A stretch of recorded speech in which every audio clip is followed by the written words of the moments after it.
I want you to think about an occasion where you decided that you were going to try to get fit or lose weight or something like that. Generally that involves, to some degree or another, some sort of like self-inflicted torture, physically or in your willpower with what you are going to eat. Now, if you're anything like me, I have generally good intentions when it comes to that, and usually a good start. I start really well. I come out of the blocks blazing, and I'm super disciplined with not eating certain food or doing certain activities or whatever it might be. And for me, it's probably about the 2 hour mark. No, sorry, not the 2 hour mark. Probably about the 2 week mark. 2 weeks in, that's when sort of the reality of that this is going to take a little bit more effort, especially as you get older, a little bit more staying power to stay disciplined in that. And I start experiencing cravings. So I want you to think about a moment in your life where that's occurred for you. Some type of fitness program, some type of diet, something that you've been sort of battling through, and you get cravings. So we're going to do a show of hands for a moment and see if we can just get some broad categories here. Hands high if your cravings are something sweet. Oh yeah, someone's a bang. All right, sweet, something sweet. Hands up again. All right, yeah. Actually, I thought that might have been more. Sweet is often. Okay, so the other category then is hands up if your cravings are savoury. Oh, yeah. All right, now thinking about those categories for a moment, we got sweet, we got savoury. Let's go back to the people that put their hand up first. Sweet cravers, all right, sweet cravers. Let's go to our guilty number one thing, all right? So let's go with the obvious one first. Hands up if it's... Like, there's no judgment here. No one's... Right, we don't have the wide-angle camera on, and so that we can go back later and pinpoint exactly the people that were... Yeah, we do. Yeah. Chocolate. We'll get to chocolate in a minute. Let's start with ice cream. Ice cream? You're craving for ice cream? There's a few of it, yeah, a few people. That moment where you just think, you know what, I'm going to blow this whole diet and I'm going to do it with a 4-tub ice cream, yeah. Ice cream, all right. We heard chocolate. Chocolate. Where's our craving for chocolate? Yeah, there they are. Very good. Out of interest, dark chocolate, light milk chocolate. Okay. I heard that dark chocolate's actually good for you, so let's go for that. Just your good old-fashioned corner store lolly bag. Yes, there you go. All right. Mars bar. Yeah, a few of us. All right. Let's jump to savoury for a moment. Maybe I didn't call out your sweet. I'm very sorry. I didn't mean to disrespect you. Diabetics. Jelly beans. Jelly beans. But yeah, and you just carry extra insulin with that day. Let's go to savoury for a moment. Savoury. Packet of barbecue chips. Oh yeah, a couple. Okay, you've got to be I'm specific. I'm with my brethren here, all right? What about hot chips from the shop? Salt on it or something? Yes. Some people are putting theirs up for sweet and for savoury. We have a special prayer meeting for you later on.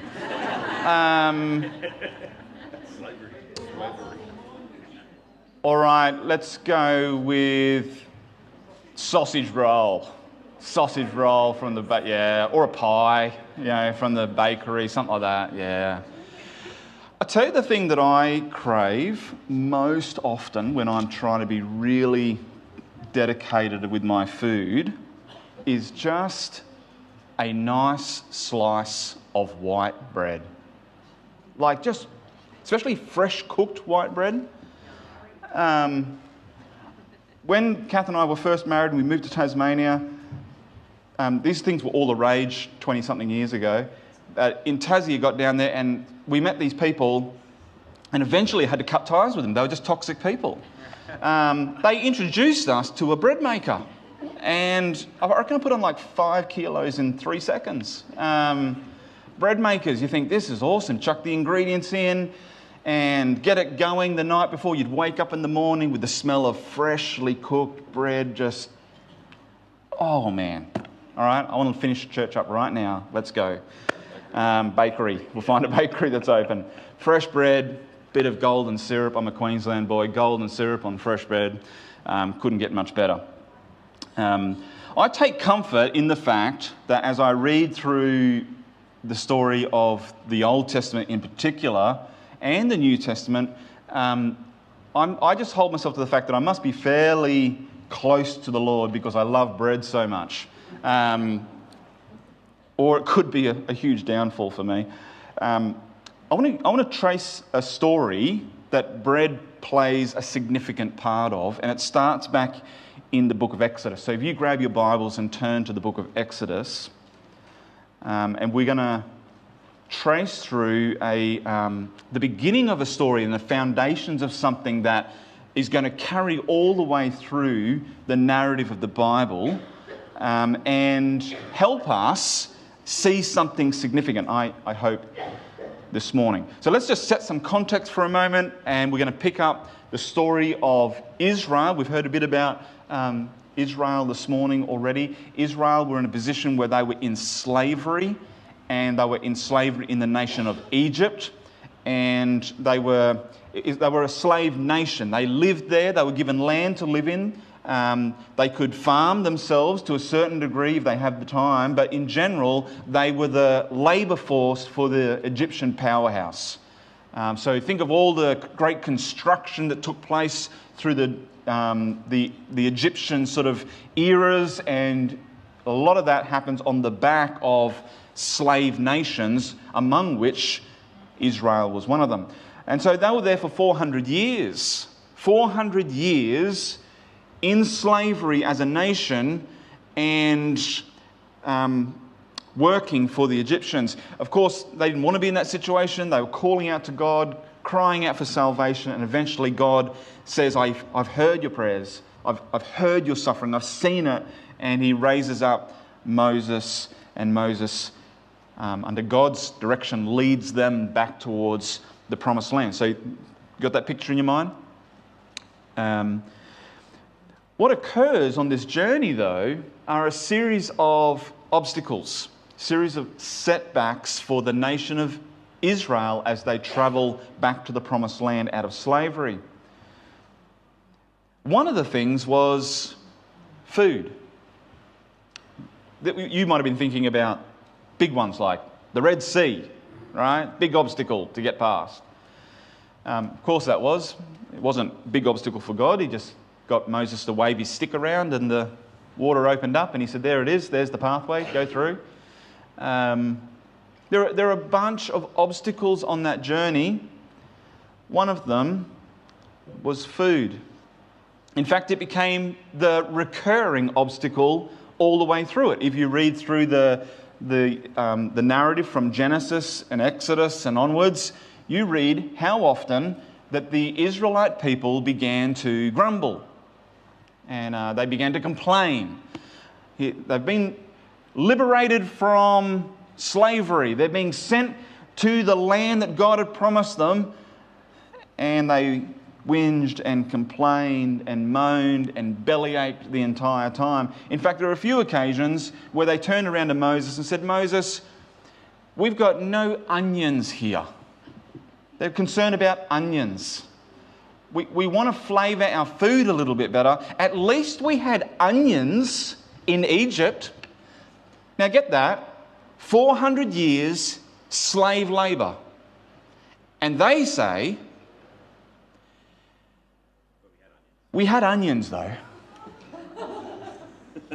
Like our food was not too bad. Maybe the slave labour thing would be okay. In fact, at one stage they said, let's go back. Moses, let's take it. Let's just go back.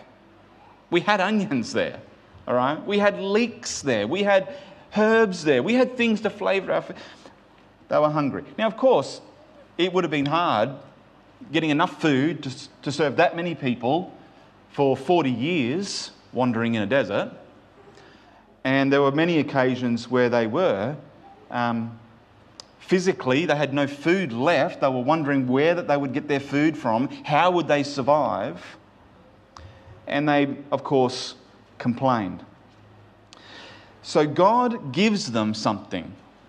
All right? God gives them something miraculously in the desert. And that's where we're going to pick up this story. So Exodus chapter 16, and we're going to read together. I'm going to read from the Christian Standard Bible, Exodus 16. I'm going to read from verse 11. The Lord spoke to Moses, I've heard the complaints of the Israelites. Tell them, at twilight you will eat meat, and in the morning you will eat bread until you are full. Then you will know that I am the Lord your God. So at evening, quail came and covered the camp. In the morning, there was a layer of dew all over the camp. When the layer of dew evaporated, there were fine flakes on the desert surface, as fine as frost on the ground. When the Israelites saw it, they asked one another, "What is it?" Because they didn't know what it was. Moses told them, "It is the bread the Lord has given you to eat. This is what the Lord has commanded. Gather as much of it as each person needs to eat. You may take 2 quarts per individual." Now, let me just explain. A quart is a measure of volume. 2 quarts equals 1.5 litres. So think of 1.5 litres. He says you can each take 1.5 litres per individual according to the number of people each of you has in his tent. Verse 17, so the Israelites did this. Some gathered a lot, some gathered a little. When they measured it by quarts, the person who gathered a lot had no surplus, and the person who gathered a little had no shortage. Each gathered as much as he needed to eat. Moses said to them, "No one is to let any of it remain until morning." But they didn't listen to Moses. Some people left part of it until morning, and it bred worms and stank.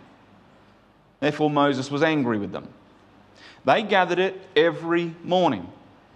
Each gathered as much as he needed to eat, but when the sun grew hot, it melted. On the 6th day, they gathered twice as much food, 4 quarts apiece, 3 litres each. And all the leaders of the community came and reported this to Moses. He told them, "This is what the Lord has said. Tomorrow is a day of complete rest, a holy Sabbath to the Lord. Bake what you want to bake, boil what you want to boil, and set aside everything left over to be kept until morning." So they set it aside until morning as Moses commanded, and it didn't stink or have maggots in it. "Eat it today," Moses said, "because today is a Sabbath to the Lord. Today you won't find any on the field. For 6 days you'll gather it, but on the 7th day, the Sabbath, there will be none." Yet, on the Sabbath day, on the 7th day, some of the people went out to gather, but they did not find any. Stay in chapter 16 and go all the way down to verse 31. It says, "The house of Israel named the substance manna. It resembled coriander seed, was white, and tasted like wafers made with honey." Moses said, "This is what the Lord has commanded. Take 2 quarts of it, and they're to be preserved throughout your generations, so that you may see the bread I fed you in the wilderness when I brought you out of the land of Egypt." Moses told Aaron, "Take a container and put in 2 quarts of manna in it. Then place it before the Lord to be preserved through your generations."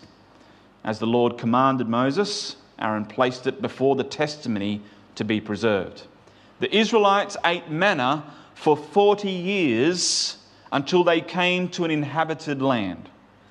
They ate manna until they reached the border of the land of Canaan. Now, go and find the book of Numbers, just a little bit further along in your Old Testament. Genesis, Exodus, Leviticus, Numbers. All right. Numbers chapter 11, verse 8. The people walked around. This is describing what they did. The people walked around and gathered it. They ground it on a pair of grinding stones or crushed it in a mortar. They boiled it in a cooking pot and shaped it into cakes. And it tasted like a pastry cooked with the finest oil. Over to the book of Joshua. Joshua. Now, Joshua describes what occurred after the 40 years. Moses has now died. Joshua is leading the people, and he's about to lead them into the promised land. Joshua chapter 5, verse 12.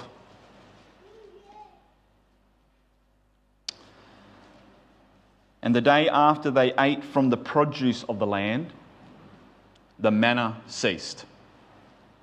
Since there was no more manna for the Israelites, they ate from the crops of the land of Canaan that year. I want to make just a couple of observations about this. A, eating croissants every morning, I reckon that'd be not bad. I crave that sort of thing often. But God supplied what the people needed. In their need, even though they're a bunch of complainers, bunch of whingers, God still said, you need to be sustained. Physically, you need meat, you need bread. He sent them quail and he sent them manna. In fact, the word manna is really a Hebrew word which means, what is it? That's what the people said, right? They came out, they saw what looked like frost all over the ground, and they all looked at each other and said, what is it? The word that they said that with in the Hebrew language is manna. Manna. And so they just continue to call it for 40 years. We don't really know what this stuff is or where it comes from, but God just keeps sending it.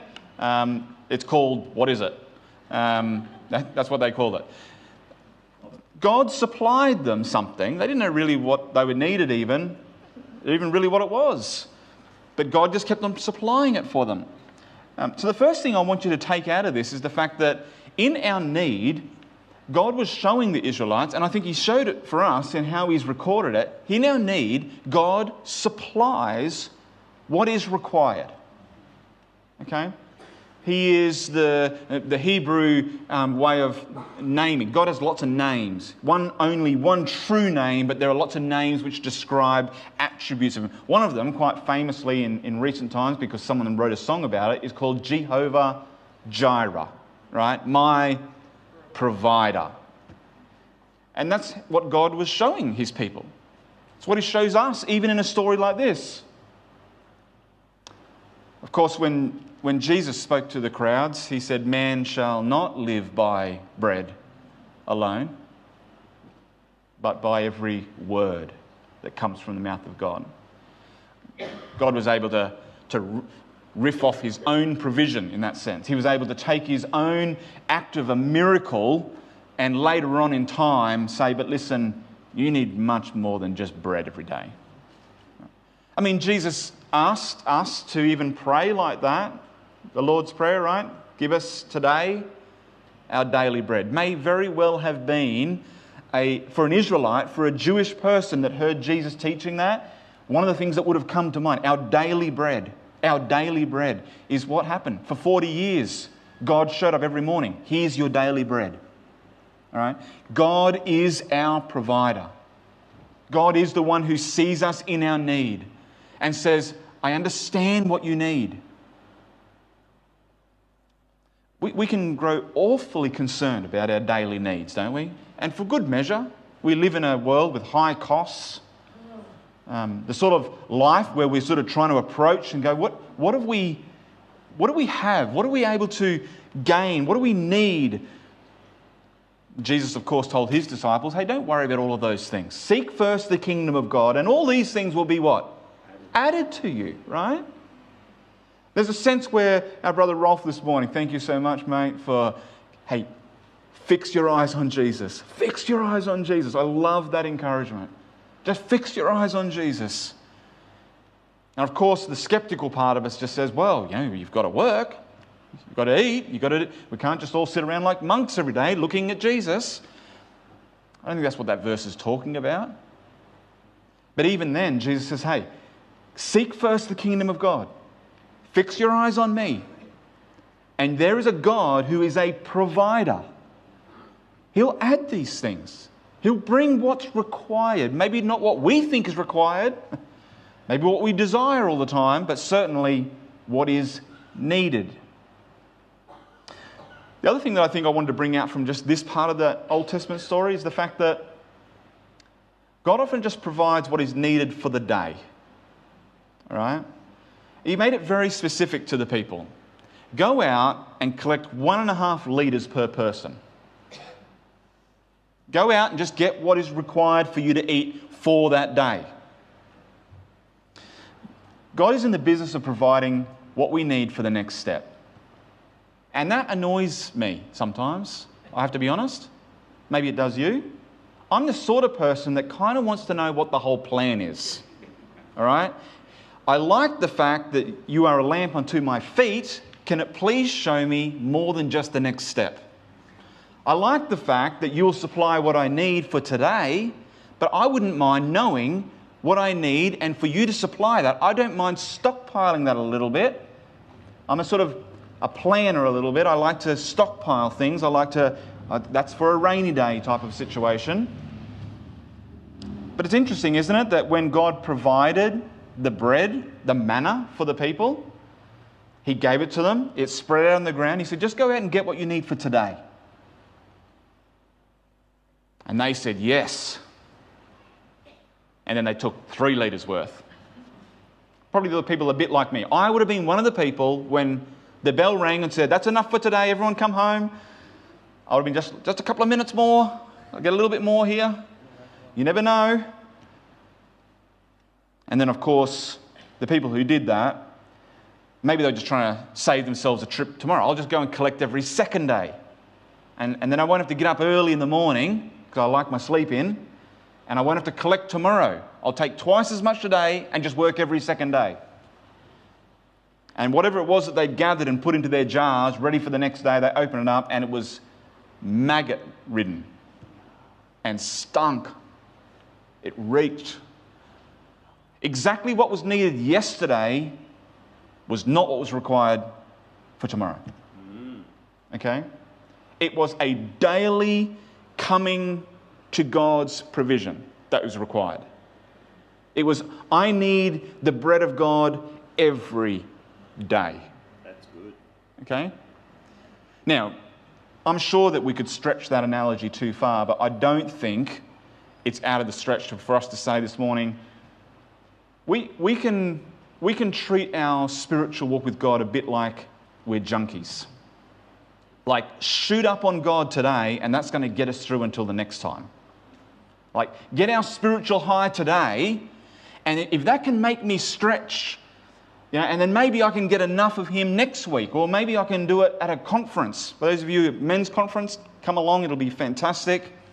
I've always enjoyed going to men's conference. I come home from it on a bit of a spiritual high. You ever experienced that?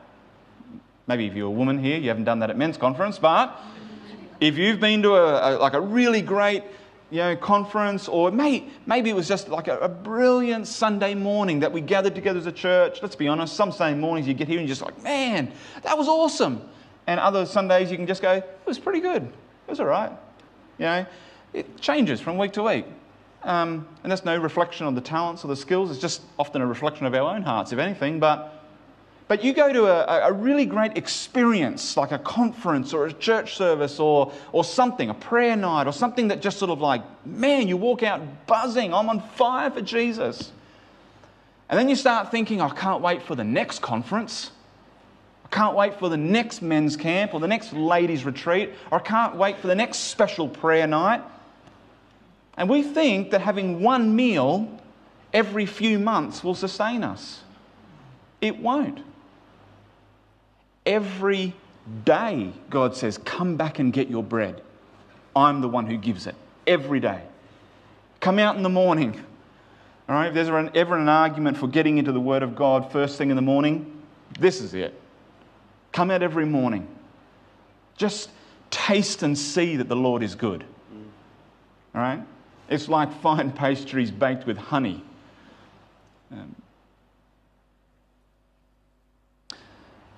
Jesus supplies us, yes. God is our provider. But the thing I think to take out of this is that He just provides what is needed for today. He provides what's needed for today. He doesn't want us to be spending too much time consumed with what we think we will need tomorrow. In fact, that's what Jesus told His disciples. Don't worry about tomorrow. He said, in fact, tomorrow has enough worries for itself. There'll be a whole stockpile of worry that you'll find tomorrow. All right? So don't worry about tomorrow. Today's got enough worries for itself. But just come to me. Just come to me. God is the provider, yes, but He's also the provider of just what is required for now. So there's the backstory, as it were, to bread. Bread in the desert. God providing. Every day. Come out, gather it, except the seventh day, right? I see myself in the people of Israel so much. God says, you need to come every day. And some people went, nah, I'll do it every second day. And of course their bread stunk and got maggots in it. And then on the sixth day, God said to them, all right, today you're allowed to gather 2 days' worth. I don't want you to go out tomorrow and collect. All right, that day is a holy day set apart for me. Don't go out and do that. Just trust me. I'll provide for you. That's what the Sabbath is all about, actually. It's about trusting God for His provision, even when we don't work. And of course, some people, it says, on the seventh day, they got up and went, we're going anyway. We're going to go out and get our bread today. I love freshly cooked bread in the morning. And they got out there, nothing. No frost on the ground. No manna spread out before them. God provides what we need and when we need it on His agenda and His timetable and not ours. All right, let's fast forward hundreds of years and we'll jump into the New Testament for a moment. And we're going to come across an interaction between some of these Israelites, these Jewish people, as they were discussing and talking with Jesus in the New Testament. And we get this beautiful statement that Jesus makes, and some of you might be familiar with it, where Jesus says, hey, listen, I am the bread of life. You remember that statement that Jesus made? So we're going to read a bit about that. John chapter 6. John chapter 6. And we'll read from verse 30. And here are the crowds of people that are gathering around Jesus. And they're pushing back a little bit on some of the claims that Jesus has made about Himself. Or at least what they thought was happening. And so they asked Jesus in verse 30 of John chapter 6, what sign then are you going to do so that we may see and believe you? Now just think about that question for a moment. These people had been travelling around, whole crowds. In fact, some of the New Testament says all of Israel went out to see Him. There were massive amounts of people. And Jesus was doing incredible things, right? Miracles. He was making the lame people stand and walk. He was giving sight to the blind, speech to the mute. He was raising the dead. And some people went, can you give us a sign? Can you do something special so that we may see it and believe you? Which gives us a really important little take here. You remember the story that Jesus told about the rich man and Lazarus? Rich man had plenty to eat, plenty of bread. Lazarus was a poor beggar, had nothing. Just survived off what fell on the floor. And he used to sit near the table where the rich man ate and gather up the crumbs. The rich man never gave him anything, didn't care for him at all. And eventually Jesus tells the story that both those men died. The rich man and Lazarus died. The rich man, he said, went to the fiery furnace, Sheol, Jesus calls it. And Lazarus, the poor man, went to heaven, or Abram's bosom, as the old people would call it. And from that location, the rich man sees that there's a great divide, a great gulf, and he's in torment, and he's asking, hey, can Lazarus come and even just dip some water and put it on my tongue? And God says, oh, you can't. No one can go from here to here. No one can cross that divide. And he says, well, if I can't be freed from this torment, can I please at least go back to warn my brothers? Can you please raise me from the dead and go back to warn my brothers, even if I have to come back here, not to live the sort of life that I lived? And God makes a really important point about it. He says to him, even if someone rises from the dead, they still won't believe. Just like Jesus was about to do. They still won't believe. And here are these people. What sign then are you going to do so that we may see and believe you, they asked. What are you going to perform? Now, not long before this, Jesus had actually taken a little loaf of bread, remember? Prayed over it. And it went to everybody, at least 500, possibly far more than that. And he fed them bread. What are you going to perform? Now, here's the comparison that these people draw with Jesus. Verse 31, John 6. Our ancestors ate the manna in the wilderness. Just as it is written, He gave them bread from heaven to eat. All right, hear their complaint? You need to perform something. You need to do something to prove that you're God. And the proof that they wanted is the proof that we've just been talking about, manna in the desert. Give us bread from heaven. All right? What you're doing is not good enough. You haven't proved yourself enough. We need manna. Give us manna. Verse 32. Jesus said to them, truly I tell you, Moses didn't give you the bread from heaven. And that's what the people were saying. Are you better than Moses? Who are you? Moses gave us bread when we needed it. Jesus reminds them, hey, I tell you, Moses didn't give you the bread from heaven, but my Father gives you the true bread from heaven.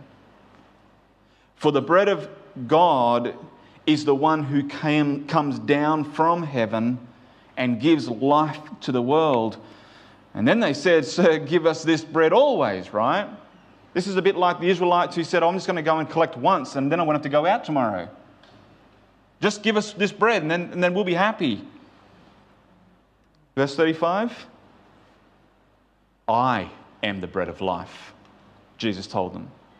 No one who comes to me will ever be hungry, and no one who believes in me will ever be thirsty again.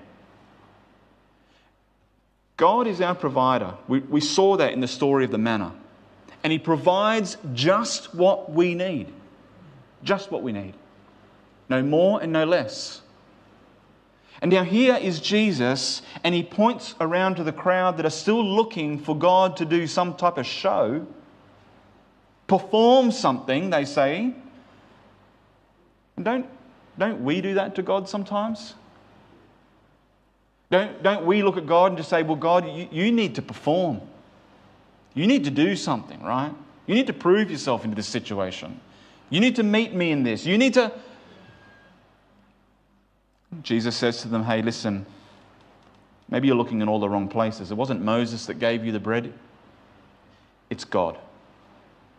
Are you looking to him as being your supplier, your provider? And then Jesus points to himself and he says, it's me you're looking for. I am the bread of life. I'm the bread of life. If you eat from me, you're not going to hunger. If you believe in me, you're not going to thirst. So just as we saw that Jesus is our provider, God is our provider, and that he provides just what we need, Jesus is saying, I am what you need. Right? Not my performances, not my miracles, not what I can do for you, not the blessings. Are we just content to be satisfied with Jesus? If I've got you, Jesus, that's enough. And that's what he's looking for. There's a couple more references in the New Testament to manna, which I find quite interesting. In Hebrews, we've heard about Hebrews a little bit this morning. Hebrews chapter 9, there's a passage that manna is referenced in. Hebrews chapter 9, starting from verse 1. The writer of the Hebrews, he knew a lot about the history of Israel, and so he's recalling some of it. And he says, now the first covenant also had regulations for ministry and earthly sanctuary, for a tabernacle to set up. And in the first room, which is called the holy place, were the lampstand, the table, and the presentation loaves. Behind the second curtain was a tent called the most holy place. It had the gold altar of incense and the ark of the covenant, covered with gold on all sides, in which, so inside of that, was a gold jar containing the manna, Aaron's staff that had budded, and the tablets of the covenant. The cherubim of glory were above the ark, overshadowing the mercy seat. It is not possible to speak about these things in details right now. With these things prepared like this, the priests entered the first room repeatedly, performing their ministry. But the high priest alone enters the second room, and he does that only once a year, and never without blood, which he offers for himself and for the sins the people had committed in ignorance. The Holy Spirit was making it clear that the way into the most holy place had not yet been disclosed while the first tabernacle was still standing. This is a symbol for the present time, during which gifts and sacrifices are offered that cannot perfect the worshipper's conscience. They're physical regulations and only deal with food, drink, and various washings imposed until the time of the new order. But Christ has appeared as the high priest of the good things that have come in the greater and more perfect tabernacle not made with hands, that is, not of this creation. He entered the most holy place once for all time, not by the blood of goats and calves, but by his own blood, having obtained eternal redemption. It's interesting, isn't it, that in that passage, that the physical manna that we read about all the way back in Exodus, the physical manna that they gathered up that day and they all ate from, remember Moses said to them, hey, listen, gather up 1.5 litres of it, chuck it in a pot, and we'll put that inside the tabernacle box, right? The ark. And that was kept. That little jar of God's provision, God's bread, the bread of heaven, was kept. And it was kept in the most holy place. The place where you can only enter by the blood of bulls, of goats, of calves. That physical manna was hidden in the most holy place. But we can see that Jesus gave us a picture, say, listen, I'm the bread of heaven. I'm the bread of heaven. All right, Jesus was even saying, listen, I'm your great high priest, the one who sits in the most holy place. I'm the one who can enter it, not by the blood of bulls and calves, but by my own sacrifice. He has entered the most holy place for us. Right? He has made a way for us to enter into that intimate relationship and communion with God. And He has done that without any fear of judgment on our behalf. Because we are resting to Him, looking to Him, feasting on Him. He is our bread. Now, we're going to finish. And we're going to finish in the book of Revelation. Just one verse. No big reading this time. There were a bunch of letters that were written to 7 churches at the beginning of the book of Revelation. One of those is a letter to the church in Pergamum. Revelation chapter 2, just the one verse we're going to read, verse 17. Jesus is saying now to that church, and by the Spirit He says to us today as well. Revelation 2:17. Let anyone who has ears to hear listen to what the Spirit says to the churches. To the one who conquers, I will give some of the hidden manna. I will also give him a white stone, and on the stone a new name is inscribed that no one knows except the one who receives it. All right. Jesus offers the reward to those who conquer, He said, to those who endure, to those who are there, to those who have placed their faith and their trust in Jesus. Jesus offers the reward of Himself to those who have pursued Him, to those who have followed after Him. All right. This reference, I think, to hidden manna is probably an echo of the idea of the manna that was hidden away in the ark and kept there and secured and preserved. But I think it's also a foreshadow of the fact that we are looking forward to, in the end times, this great marriage supper of the Lamb, a great messianic feast where we sit down with Jesus in full communion, just like our forefathers did, just like Adam did, just like Eve did, who in the garden sat and communed and walked and ate with their God. And one day that will happen again for those who know Jesus. And Jesus says, listen, for those people, you'll get to enjoy some of the hidden manna, the true bread of heaven. We will get to enjoy Jesus. He will be our sustainer and our provider for all eternity. We will sit and eat together at this great marriage supper of the Lamb where the bride and the groom are finally reunited. And He says, let's break bread together. Let's eat together.